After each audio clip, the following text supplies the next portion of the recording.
السلام عليكم. جمعة طيبة ومباركة عليكم جميعا. أنا بس عاوز أتكلم في نقطة سريعة كده. الحكم الأسباني اللي هيدير لقاء الأهلي وبيراميدز. طبعا أنا بالنسبة لي الأهلي وبيراميدز يعني هما الاتنين، يعني أتمنى إن الاتنين يتهزموا، يعني فأي نتيجة أصلا هتبقى موجودة هتبقى لصالح نادي الزمالك. سواء بيراميدز كسب هيوقف الأهلي خالص أو هيبعده، سواء الأهلي كسب بيراميدز هيروح بعيد. وإحنا زي ما اتفقنا إحنا ناس منطقيين شوية وعارفين كويس قوي ان التارجت بتاع نادي الزمالك مع بدايه التجربه الجديده دي مش ان احنا نحصل على بطوله الدوري، لا احنا التارجت بتاعنا وهدفنا الاول ان احنا نروح دوري ابطال السنه القادمه ان شاء الله.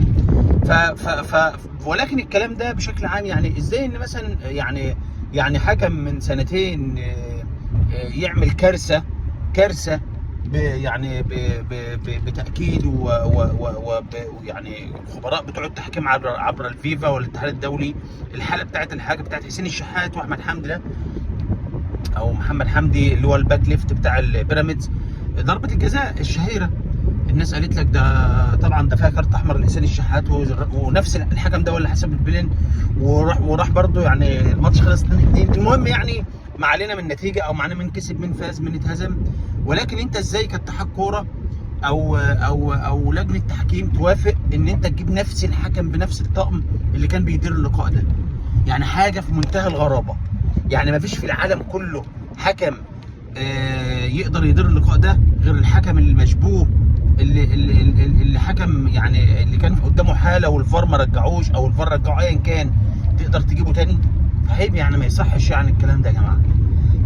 ثانيا الكابتن احمد شوبير يقول لك هم الحكام خلاص موجودين. لما الحكم اتسرب او الطاقم بتاع التحكيم اسمه اتسرب للاعلام، احمد شوبير طلع يقول لك انا خلاص هو قضي الامر الذي فيه تستفتيان، الحكم موجود والطاقم موجود وهو اللي هيدير اللقاء. يعني انت يا كابتن شوبير رحت انسحبته يوم الماتش بالليل، مزاجكم يعني مزاجكم خلاص احنا مش هنلعب بمزاجنا كده، فلازم الدنيا تتشقلب ومش هنلعب الا بحكام اجانب عشان كنتوا اتقمصتوا وكنتوا خايفين ان ناصر منسي يعلم عليكم تاني. وما رحتوش لعبتوا الماتش. وبرده بلوى ومصيبه تانيه ان يتحكم وتغير لوائح، قصص طويله عريضه قوي. انا الرد بس او الازدواجيه في المعايير هي اللي بتخلي الواحد يزعل. بس يعني انت في ايه قبل كده كنت بتقول ان الاهلي له كل الحق ان هو ما يروحش المباراه وينسحب عشان هو طالب حكام اجانب قبلها بيوم زي ما يكون رايح يلعب في دوره رمضانيه، وبيراميدز يعترض على الحكم ده تقول لي لا هو كده كده يلعب وخلاص الموضوع منتهي وخلصان. يعني انا الواحد الحاجات دي بتزعله شويه، او المواقف دي بتبين للناس اللي مش عاوزه تفهم ان الدنيا ماشيه ازاي في مصر. تمام. موضوع الارض بتاع 6 اكتوبر برضه سالت واحد حبيبي امبارح، قلت له انا هسالك سؤالين اتنين بس. السؤال الاول، لو الزمالك اللي كان انسحب من امام الاهلي وما راحش الماتش كان هيتخصم 3 بونت ولا 6 بونت؟ والسؤال الثاني، هل لو الارض بتاعت 6 اكتوبر دي ملك النادي الاهلي كانوا راحوا عشان اتاخرنا شهر؟ وسيبك من حته القصص بتاعت المخالفات والكومبوندات والمولات التجاريه، كل ده اونطه. السبب الرئيسي في سحب الارض هو تاخير الانشاء عن المده المقرر لها بالعقد. فما حدش يفتي ويقول ان الموضوع عشان خاطر فيه مخالفات ماليه واتباع مش عارف ايه استثمار والحوارات دي. القصه كلها منتهيه. سؤالي الاخير اللي هقفل بيه الكلام مع حضراتكم، سؤالي، لو الزمالك اللي ما كانش راح المباراه بتاعه الاهلي والزمالك الموسم القادم، كان ايه النظام؟ رد الفعل بتاع الرابطه وبتاع لجنه التحكيم وبتاع لجنه التظلمات والحوارات دي كلها كان هيكون ايه؟ هل خصم 3 نقط ولا خصم 6 نقط؟ والسؤال الثاني، لو الارض بتاعت 6 اكتوبر دي ملك نادي الاهلي، كان هيجرؤ احد المسؤولين ان هو يروح يسحبها؟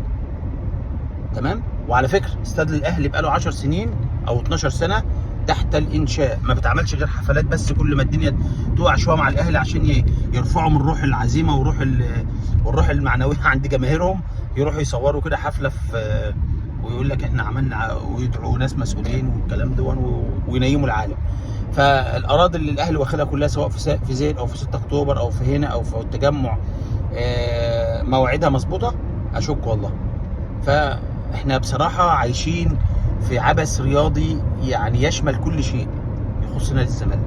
فكره ان الزمالك بس لمجرد ان هو ممكن الناس بدات تستقر والناس بقى عندها التزامات وبقى عندها الى حد ما خريطه طريق شغالين عليها بقياده جون ادوارد في التسويق الرياضي وفي الحاجات دي كلها، لازم أن يشدوا الزمالك من رجليه ويوقعوه لسابع ارض. حرام والله. وهقول ايه يعني، بس لقى الله يا زمالك، جمعه طيبه ومباركه.